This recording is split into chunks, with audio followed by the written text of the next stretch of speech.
রাজধানীর উত্তরায় বাংলাদেশ বিমান বাহিনীর একটি প্রশিক্ষণ বিমান মাইলস্টোন স্কুল অ্যান্ড কলেজের একটি ভবনে বিধ্বস্ত হয়েছে। এতে ভবনটিতে আগুন ধরে যায় এবং দুর্ঘটনার সময় সেখানে কোচিংয়ের ক্লাস চলছিল বলে জানা গেছে, যেখানে প্রায় 100 থেকে 150 জন শিক্ষার্থী উপস্থিত ছিল। এই ঘটনায় হতাহতের সংখ্যা বাড়ার শঙ্কা করা হচ্ছে। সোমবার দুপুরে মাইলস্টোন কলেজের একজন কর্মকর্তা এসব তথ্য জানান। উত্তরা আধুনিক মেডিকেল কলেজ হাসপাতালের জরুরি বিভাগের সামনে উপস্থিত এক কর্মকর্তা নাম প্রকাশ না করার শর্তে বলেন, এখানে আমাদের কয়েকজন শিক্ষার্থী চিকিৎসাধীন রয়েছে। আমি তার খোঁজখবর নিতে এসেছি।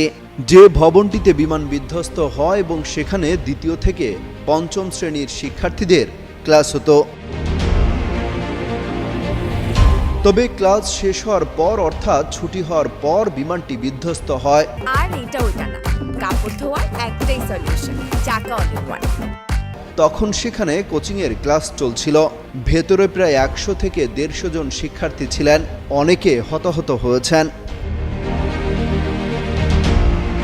এদিকে হাসপাতালের সূত্র থেকে জানা গেছে, ফায়ার সার্ভিসের ব্যাগে করে একজনের মরদেহ নিয়ে আসা হয়েছে।